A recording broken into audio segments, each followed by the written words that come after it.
Bom dia, boa tarde, boa noite. Não sabemos os horários que vocês estão ouvindo. Esse é o VimoCast e hoje a gente tem uma convidada mais do que especial. Para iniciar a nossa série de entrevistas, a gente tem aqui Mirielle. Seja muito bem-vinda, Mirielle. É um prazer imenso ter você aqui com a gente. Eu que agradeço o convite, né? A gentileza de poder estar aqui esse momento e dividir com vocês aí algumas experiências, né? Mirielle é psicóloga, psicanalista, foi nossa aluna na primeira turma da pós. Isso. É uma grande amiga, uma pessoa com quem a gente aprende muito. A gente tem a reunião semanal dos casos e a Mirielle também faz uma supervisão com a gente, né? De forma direta e indireta, ela nos ajuda muito a entender melhor os casos que a gente acompanha. Então, assim, não teríamos um outro nome que não fosse da Mirielle para ser a nossa primeira entrevistada nesse nosso projeto. Muito obrigada por ter vindo aqui, querida. De novo, eu que agradeço muito, fico muito feliz, e é com muito carinho, assim, que eu faço parte dessa equipe, né, com muita dedicação. É uma equipe que a gente cuida há muito tempo, né, e construiu um espaço de muita troca, né, de muita troca, e de um olhar centrado no paciente, que é fundamental para a condução do cuidado paliativo, né? Que legal, Miri. Miri, você é a nossa liderança, né, dos cuidados paliativos hoje na nossa instituição. E a gente queria te perguntar o que te trouxe aos cuidados paliativos? Olha, o contato direto que eu tive com o cuidado paliativo, ele veio desse meu trabalho constante com o paciente oncológico. Então, eu fiz um caminho, né, da formação sempre fazendo uma interlocução entre a clínica e a saúde. Então, eu fiz um caminho passando pelas instituições de saúde focadas em cardiologia, depois nefrologia, e aí eu cheguei na oncologia.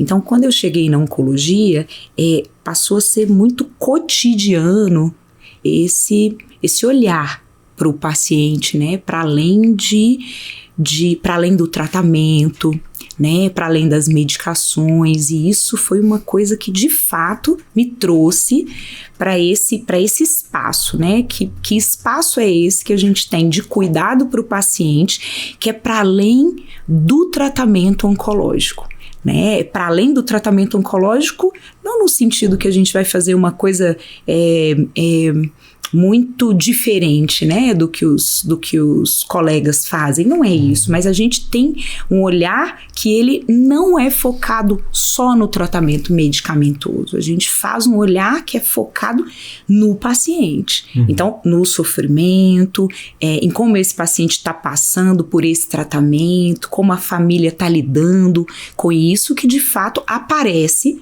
quando a gente tem um diagnóstico aí de uma doença grave. Então, foi nesse momento que foi fundamental instrumentalizar tecnicamente para trabalhar de maneira mais técnica mesmo com esses pacientes. Foi aí que o cuidado paliativo entrou. Que legal. E a gente estava conversando nos bastidores um pouquinho antes e você compartilhou algumas coisas muito interessantes, ainda nesse momento exclusivo dentro da oncologia e que te chamava a atenção dentro disso que você trouxe como medicina centrada no paciente, né? De um olhar muito mais personalizado para um momento tão sensível. E aí você compartilhou alguns casos. Eu queria saber se você pode trazer aqui também pra gente, pra nossa audiência. Eu acho que enriqueceu muito, assim, são reflexões que você, com esse seu olhar diferenciado, abre pra gente, né? Nesses momentos de supervisão, nesses momentos de reunião que a gente tem, a equipe da psicologia sempre traz um outro olhar, que é um momento muito enriquecedor e que muda muito a forma como a gente vai conversar com o nosso paciente ali. Tem vários casos, né? Assim, a gente... eu tenho 2 casos, que foi até o que a gente conversou um pouquinho, que me marcaram muito. Um caso foi de uma criança, né?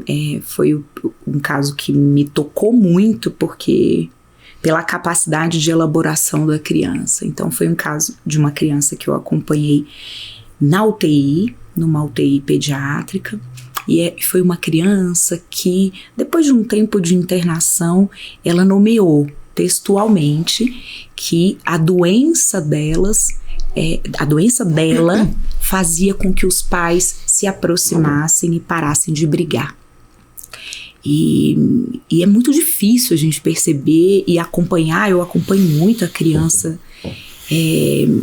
crianças com doenças graves, crianças em final de vida. Então, é muito difícil a gente escutar de uma criança de 9 anos uma elaboração quase palpável, né, da angústia dela, do sintoma dela, do sofrimento dela. E ela nomeou isso e acho que uns 2 ou 3 dias depois ela faleceu e os pais estavam, eu acompanhei a morte dela e os pais estavam de mãos dadas e cada um com uma mão na mão dela, assim. E, então foi uma coisa que é quase assim palpável daquilo que foi valorizado, do que era importante para aquela criança, né? Então, mesmo sem ter escutado da criança isso, os pais conseguiram ali naquele momento sustentar esse lugar para essa criança. Mas esse foi um caso, assim, que me marcou muito, assim, porque é isso, né? Criança, a maneira como nos toca os atendimentos de criança acaba tocando num lugar, assim, muito desafiador para as intervenções, né? Não que os outros casos não sejam, mas para a criança, a gente tem que escutar esse pai, essa mãe, essa criança, o lugar que essa criança está nesse desejo dos pais, como que toca esse adoecimento. Então, é sempre muito, é uma articulação sempre muito singular, assim. Esse foi um caso, e tem vários, mas outro caso foi uma moça de 22 anos, né? Que tinha uma doença já de alguns anos e teve uma meta para sistema nervoso central muito grave, assim, e rápida, né? Assim, a progressão foi muito rápida. E ela, o momento, os finais, assim, as horas finais da vida dela foram muito, não sei, talvez estéticas, né, bonitas, assim, aquela coisa de você às vezes fazer até uma pintura num quadro de tão bonito que é, assim, porque a família parecia, ela já sedada, né, ela tinha momentos de muito de às vezes até esboçar um mínimo sorriso assim no rosto, porque os pais eles contavam casos sobre ela e a incluíam na conversa, e era uma família que a espiritualidade deles é espírita, e era uma coisa muito forte para eles. Então ela morreu ali naquele momento com falas muito bonitas sobre ela, assim.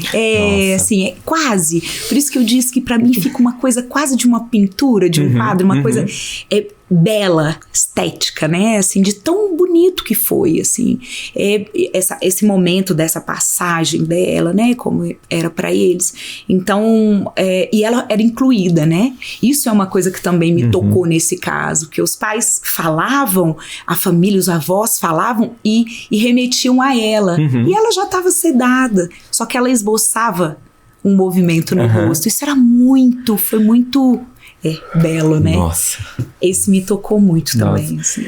Nossa, Mirelle, você falando assim, e retomando a primeira frase que você trouxe, os dois casos retomam muito a questão do que realmente é o cuidado centrado no paciente, né? Tanto o caso do cuidado paliativo pediátrico, que a gente sabe o quão é desafiador, assim, quanto que a gente tem que respirar fundo para realmente ajudar nesse momento tão sensível, mas que percebendo dois pais, no momento de separação, se unindo ali para deixar o filho no centro do cuidado, no centro do carinho, e também essa família, e você desenhando esse quadro, e a gente tem que assumir, não são todos os fins de vida que são assim, mas tem alguns que são extremamente marcantes, assim, e você falando, eu fui lembrando de alguns outros que para mim também foram como se fosse um quadro, assim, que você olha, você queria gravar ali, tirar uma fotografia com os olhos daquele momento de tão marcante, e eu acho que você comentou que já tem um tempinho esse caso, né, e que marcou até hoje no seu HD nesse sentido, né.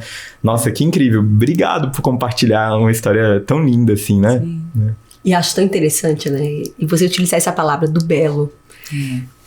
Eu digo isso porque para algumas pessoas fora do ambiente, né, do cuidado paliativo, quando eu coloco o belo próximo da palavra morte, isso é visto de uma forma meio estranha, né? Causa um estranhamento nas pessoas que não convivem nisso, como o Rony trouxe. Não é todo o caso que a gente consegue ver essa beleza. Até porque essa beleza diz muito de um controle sintomático, da equipe que está cuidando desse paciente e também da história daquele paciente, daquela família, né?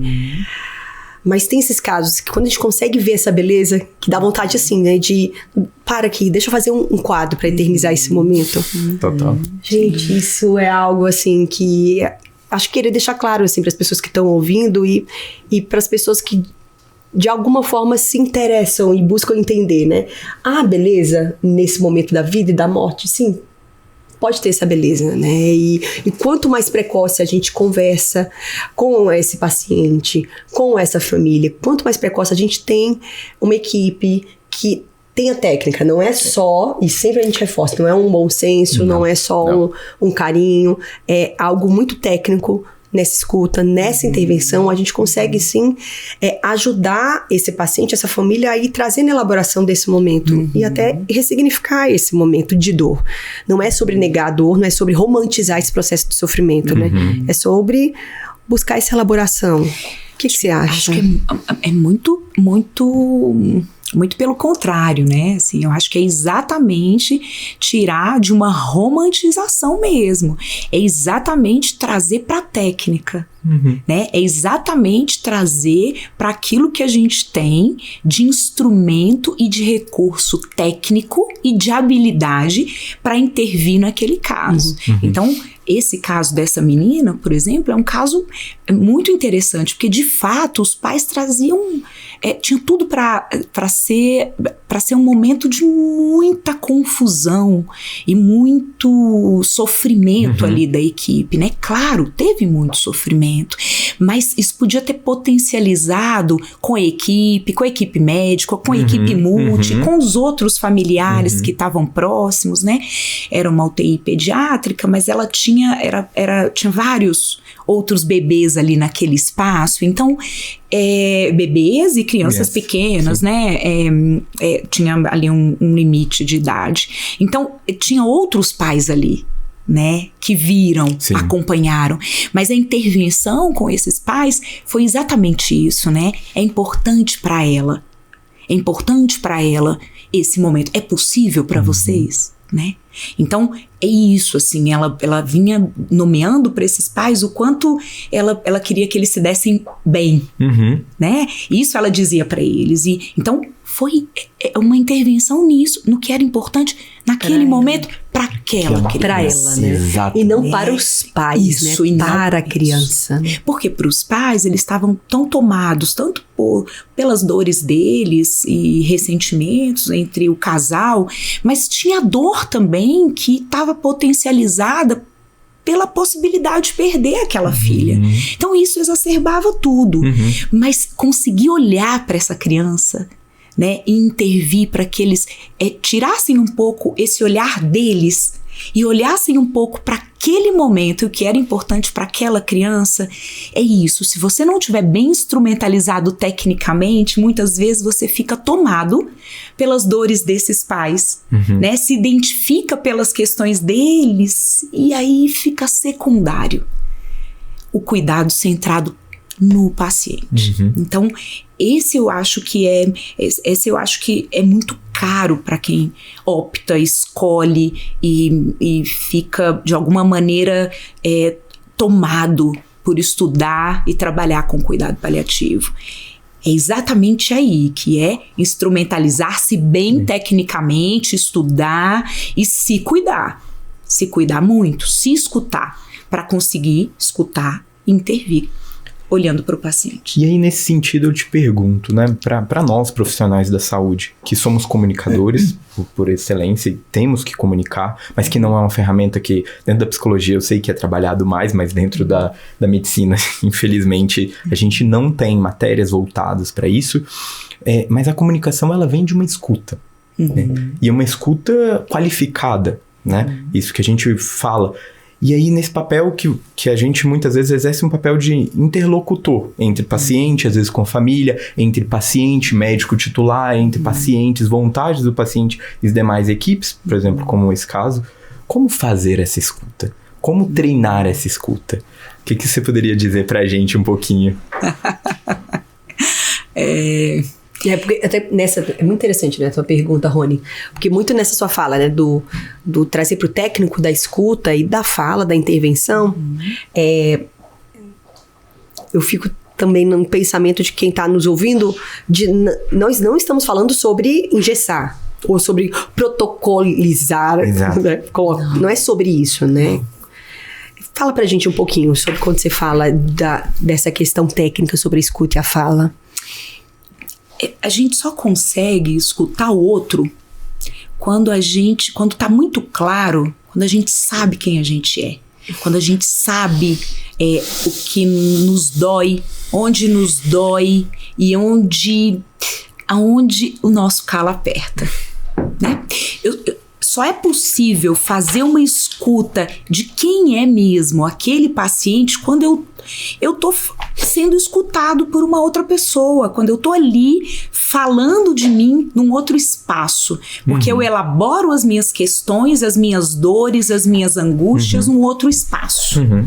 E aí isso me faz com que eu identifique na escuta dos pacientes, por exemplo, o que me tocou, né? Por que é na minha maternidade, é na relação que eu tenho com os meus pais, é em algum mal entendido que eu vivi recentemente, é por isso que tá me doendo naquele momento. Não é que a gente não vá sofrer, né, com o sofrimento do paciente, mas eu preciso saber onde me toca e onde dói em mim aquilo que o sofrimento do paciente está me dizendo naquele momento. Porque muitas vezes o paciente, a gente que trabalha com paciente em cuidado paliativo, muitas vezes as coisas são nomeadas de uma maneira muito limpa. Muitas vezes não.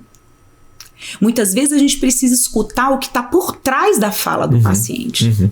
E ir construindo um pouco esse olhar, né, de quem construindo, é isso, né, é um quebra-cabeça, a gente vai construindo o caso desse paciente, a gente vai pensando o que funciona para aquele paciente, mas eu só posso fazer isso se eu souber de fato quem eu sou, o que me toca, separando o que é meu, o que é do meu sofrimento, para o que é do sofrimento daquele paciente naquele momento que eu tô ouvindo. Então é isso, Rony, isso que de fato vai determinar uma intervenção técnica e vai fazer com que eu consiga intervir da melhor maneira para aquele paciente, que às vezes não é o paciente que eu comecei a atender 1 ano atrás. Às vezes eu estou acompanhando esse paciente há 1 ano, construí uma história sobre aquele paciente, montei um quebra-cabeça e naquele dia eu escuto uma coisa, esse não é o mesmo paciente, alguma coisa mudou.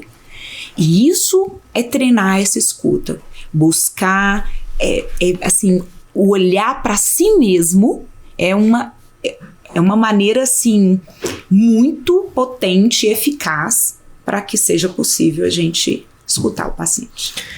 Que sensacional ouvir isso, né? Assim, a gente fala muito de escutativa e quando a gente estava conversando lá antes um pouquinho, você falou, né? Pra não ser puxado pelo sofrimento do outro, né? Durante essa escuta. E quanto que isso envolve você se conhecer, né? A gente tem uma frase no cuidado paliativo que toda vez que você vai conversar com um paciente, você tem que ser uma folha em branco, nesse sentido, não trazendo as suas questões para não ter essa mistura ali, e que é muito isso. E dentro da formação, né? A gente trabalha com formações de paliativistas, a gente fala e reforça muito sobre o autocuidado, que é sobre isso de você se reconhecer e saber o que é importante para você e você se cuidar, né? Você comentou sobre isso de poder conversar, eu tenho uma gratidão imensa pela minha terapeuta, que eu faço há 10 anos, e é incrível, e como me ajuda a cuidar dos meus pacientes, assim. Eu percebo o quanto que esse momento, para que eu tenha o meu momento de reflexão e de realmente de elaboração das minhas questões, me ajuda para quando eu estou frente ao sofrimento do meu paciente, eu posso separar o que é meu e o que é dele. E separando, assim, eu consigo exercer realmente uma escuta mais clara para ele, que é sobre ele. Como você falou, né? É o cuidado centrado no paciente. Nossa, sensacional. E eu acho que tem uma coisa também que talvez a gente pudesse também pensando, né, nas pessoas que estão escutando, que se pudesse dizer para as pessoas que estão pensando, né, no cuidado paliativo, pensando em se dedicar, se tivesse uma primeira coisa para fazer, é isso. Legal. Isso. Busque ajuda, busque terapia, busque um espaço para você falar do seu sofrimento. Essa seria uma primeira coisa. Um espaço terapêutico técnico, né? Isso. Não eu converso com os meus amigos, né? Não. É claro, você ter um espaço de autocuidado, de você ter um espaço com teus amigos, você fazer uma atividade física, você ter uma alimentação saudável, tudo isso é uma composição de um autocuidado. Mas você ter um espaço terapêutico para elaborar suas questões é fundamental para você trabalhar com cuidado paliativo. A gente trabalha num limite aonde poucas pessoas suportam escutar. É um nível de sofrimento muito grande. Então, você ter isso bem cuidado, construir isso, é fundamental se o olhar é trabalhar com cuidado paliativo. Então, vamos deixar bem claro para nossa audiência agora, um tome nota, olha o recado e a lição que a Mirelle, com o tempo de experiência que ela tem, convivendo com diversos profissionais, com uma formação qualificada na área, tá deixando de recado. Talvez a gente tenha alguns paliativistas, alguns colegas que estão entrando nesse meio e que não fazem realmente um acompanhamento especializado em relação a isso e como que isso traz impacto, né? Acho que esse é um recado fundamental pra gente deixar aí pra nossa audiência. Demais.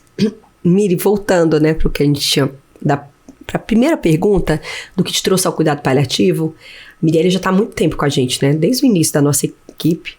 E você, até pelo seu olhar muito sensível em relação ao sofrimento da criança, você trouxe luz pra gente do quanto que a gente precisava melhor se tecnificar para o cuidado paliativo pediátrico, né? Que o cuidado paliativo pediátrico não é um cuidado paliativo adulto que a gente faz para esse adulto pequeno chamado de criança, né?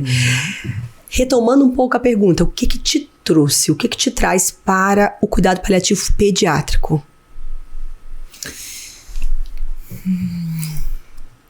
Olha, eu acho que é algo muito sensível, né?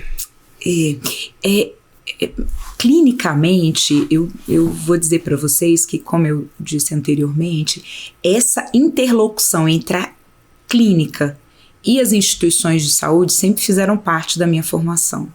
Eu acho que essa é uma interlocução fundamental, porque você passa de um espaço de intervenção solitário para um espaço de intervenção de uma equipe transdisciplinar. Muitas vezes, dentro das equipes, dentro das instituições de saúde, você escuta sobre o paciente antes de conhecer o paciente. Às vezes isso é muito comum. A equipe de enfermagem leva, os médicos levam. Às vezes você não atendeu o paciente ainda. Então você fazer esse caminho bem interseccionado entre a clínica, que você mantém esse olhar que o tempo inteiro te traz para esse olhar do paciente, e você sair desse espaço e ir para um espaço institucional, onde você precisa construir a melhor intervenção com a equipe. Eu acho que isso é uma coisa muito, muito saudável para o trabalho, para a intervenção no cuidado paliativo, e para a intervenção ser sempre técnica. A gente sempre fala que uma coisa é atender adulto, outra coisa é atender criança, né? A criança, ela tá sempre nessa intersecção familiar, né? O adulto, você escuta o adulto, muitas vezes você escuta essa criança constituída nesse adulto, né? Como ela foi atravessada pelas questões dela a vida inteira, mas a criança, ela tá num momento constitutivo.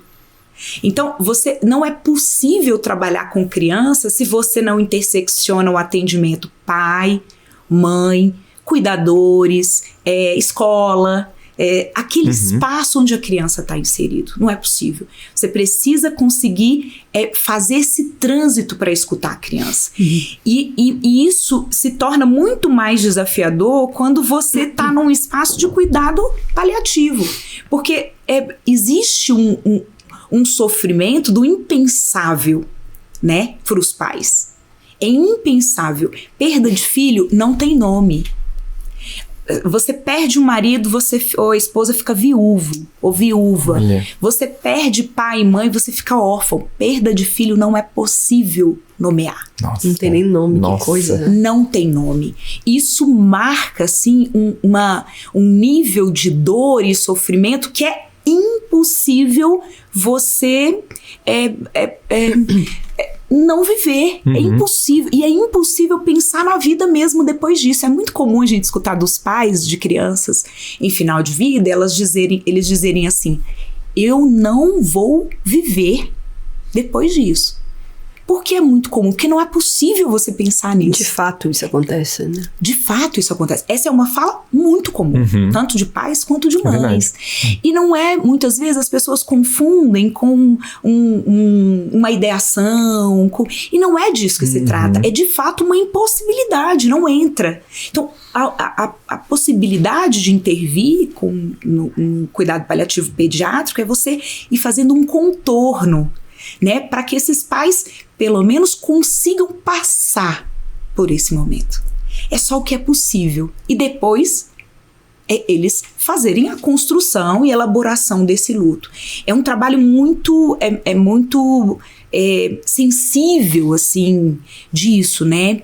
E como é um trabalho que eu faço muito clinicamente, e eu trabalho muito com pais e com crianças, então é uma coisa que veio naturalmente mesmo. Eu comecei a atuar com o cuidado paliativo pediátrico exatamente por esse caminho já construído dessa no mínimo essa tríade, né, que a gente tem pai, mãe e criança, e no mínimo esse espaço, né, mas é de uma dor incalculável. A história de não ter nome, né, é uma coisa que nos traz muito a gente precisa muitas vezes, e o caminho terapêutico passa por isso, né? Por que funciona? Porque você vai dando nome para aquilo que te toca, para aquilo que você viveu, às vezes repetindo muitas vezes a mesma coisa, e aquilo vai tomando uma outra dimensão. Entendem a dimensão da elaboração de um luto de um filho, de uma criança? Como é que você vai elaborar uma coisa que não tem nome? Nossa. Então é uma intervenção muito sensível, muito cuidadosa e exige muito mesmo de quem está aí ao redor. Bonito isso. Quando você traz, né, a tua prática é muito na clínica, né, no teu consultório de psicanálise e na instituição de saúde, né? Falando especificamente da instituição de saúde, e aí vou falar pelo um viés, né, desse lugar de como médica, acho que um grande desafio da gente trabalhar buscando essa forma transdisciplinar, né, que cada um com seus saberes, com a sua experiência, profissão, com a sua carreira, olham junto para um paciente, desse olhar junto para o paciente tomam decisões em conjunto.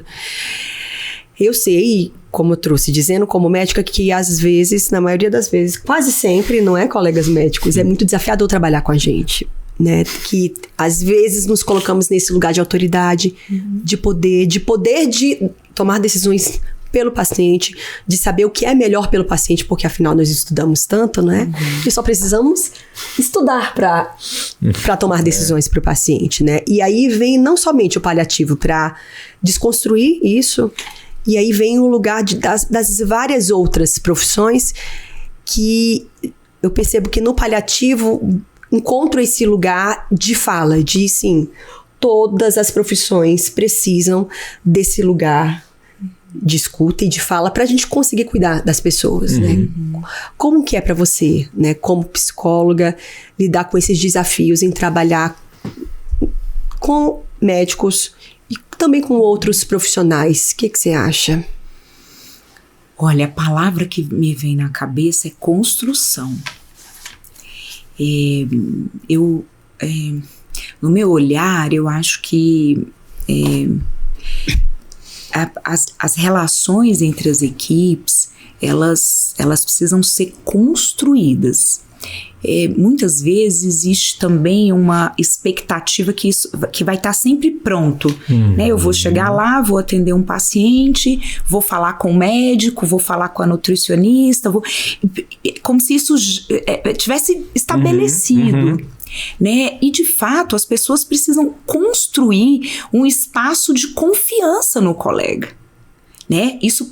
Essa troca de confiança para poder estabelecer o melhor cuidado para aquele paciente, ela precisa de tempo para ser construída. Então, eu acho que se a gente pensar nesse desafio cotidiano do psicólogo paliativista, uma das coisas que é muito evidente da nossa função dentro das equipes é exatamente ir fazendo esse olhar para a equipe, da composição da equipe, construindo e fazendo uma costura mesmo, tecendo isso entre a equipe, tecendo para a gente poder chegar no melhor tecido mesmo desse paciente, né? Então, eu acho que tem muito desafio, mas eu acho que tem muitas possibilidades. Também tem um olhar, assim, que é por um outro lado, que eu acho que como o hospital é uma instituição, e é uma instituição médica, o paciente, ele vai ali em busca do médico, né? Então, temos uma questão cultural aí. Isso, Então, eu acho que assim, o paciente, ele vai em busca do médico. Então, entende como também o desafio para a equipe multi é maior? Porque é isso, o paciente, ele não foi buscar por nós. Ele foi buscar pelos médicos. Entende? Por nós, equipe multi, nutrição, fono, físio, psicologia. Mas ele nos encontrou. Então, tem também, da nossa parte, uma construção desse espaço com o paciente, que a demanda não era pra gente, né? A busca não era diretamente. Não era diretamente. Então, eu acho que isso também nos coloca num lugar que a gente precisa construir com esse paciente, não só com a equipe, mas com o paciente. E pensando no desafio, e por isso que eu disse que era um outro olhar, também tem um olhar de que muitas vezes as equipes, elas também deixam esse espaço um pouco aberto, sabe? Eu também tenho a sensação que as equipes multi, elas esperam um espaço da equipe médica e muitas vezes elas não ocupam esse espaço. Eu tenho esse olhar também. E aí você tem que ter uma via de mão dupla, por isso que é uma construção. Né? Você abre um espaço, você chama o colega para compor com você, ele precisa vir para compor, né? Para a gente conseguir construir essa equipe. Senão, a gente vai ficar demandando um espaço que às vezes está aberto, ele vai ficar vazio. E em algum momento as pessoas deixam de chamar. Então, eu acho que tem sim uma resistência da equipe médica, porque é um espaço médico, culturalmente médico. E temos uma questão também das outras equipes, que também precisam compor, querem compor, muitas vezes não sabem como compor.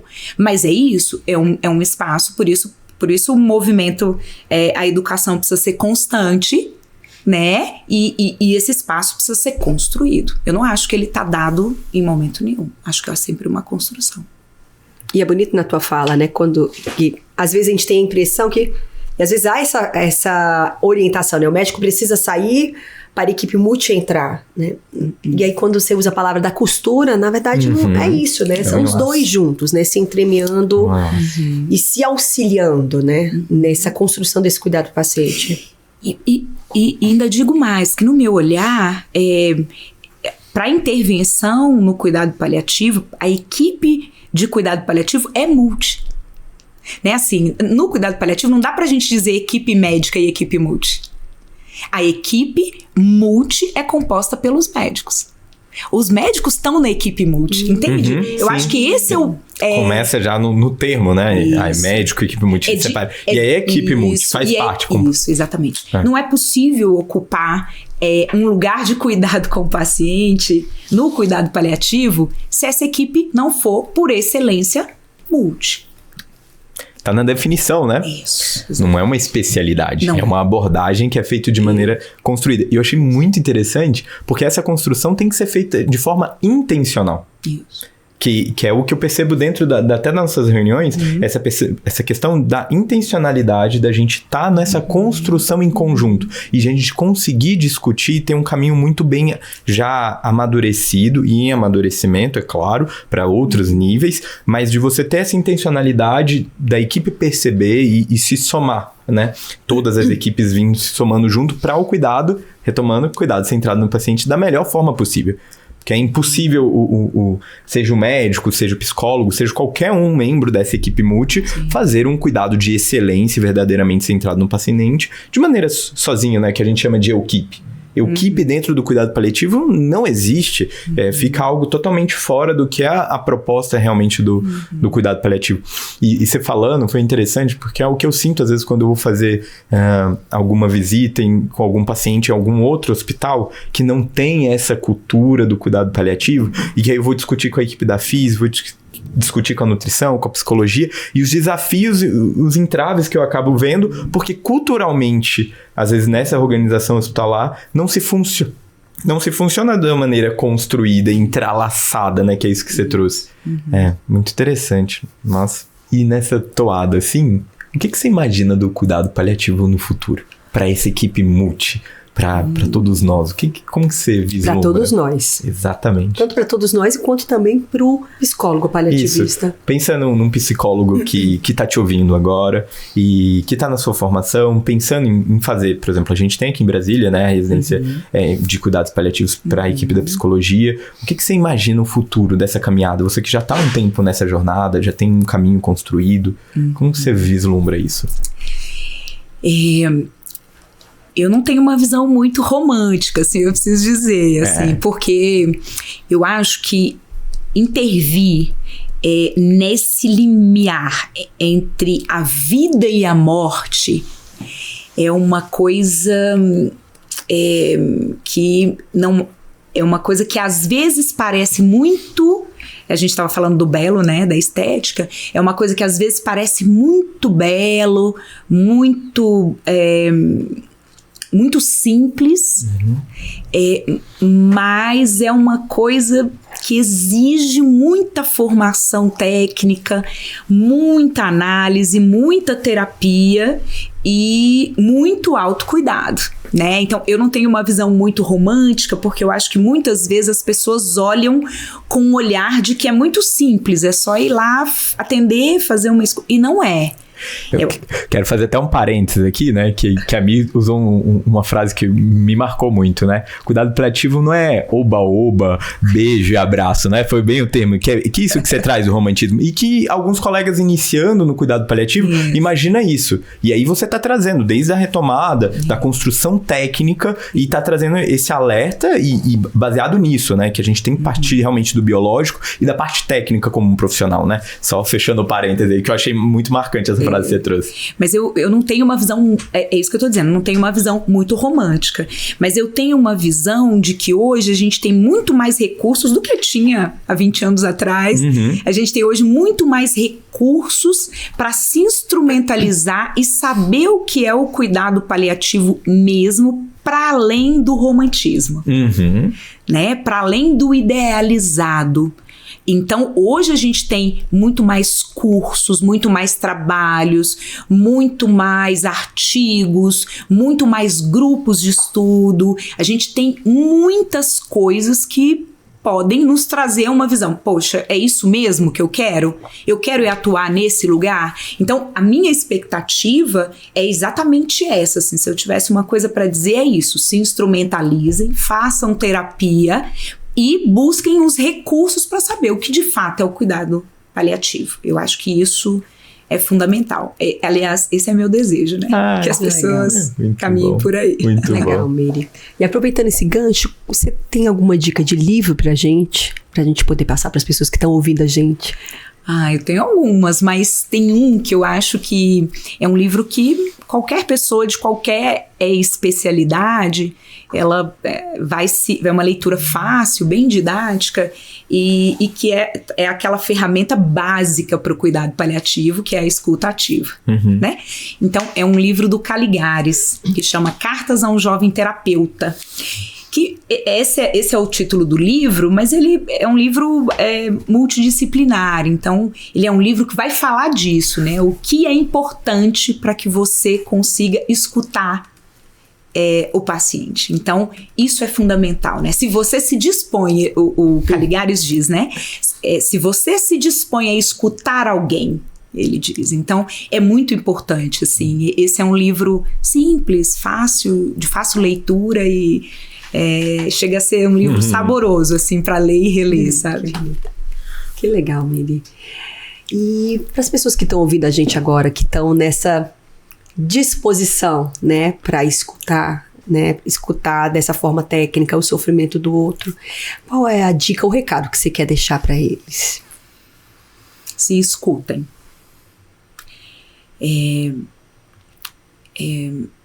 Eu acho que essencialmente o cuidado paliativo é sobre o paciente. Então, eu só posso escutar quem é esse paciente se eu souber quem eu sou.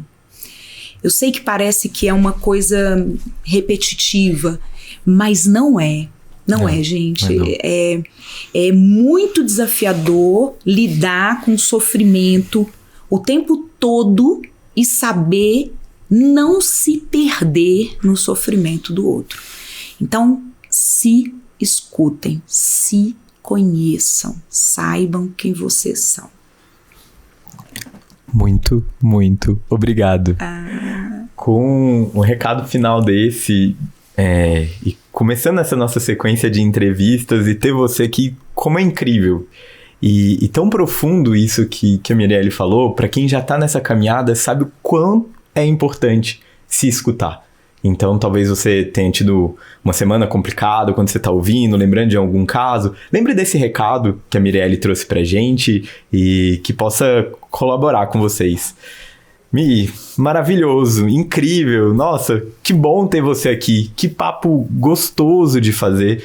Como é bom ter você no nosso dia a dia de trabalho, nos ajudando, nos trabalhando como equipe multi mesmo, em conjunto, né, dentro da vivência. É algo que contribui muito para nosso trabalho e, sem sombra de dúvida, para o cuidado centrado no paciente, que foi uma coisa que a gente falou tanto, né, Su?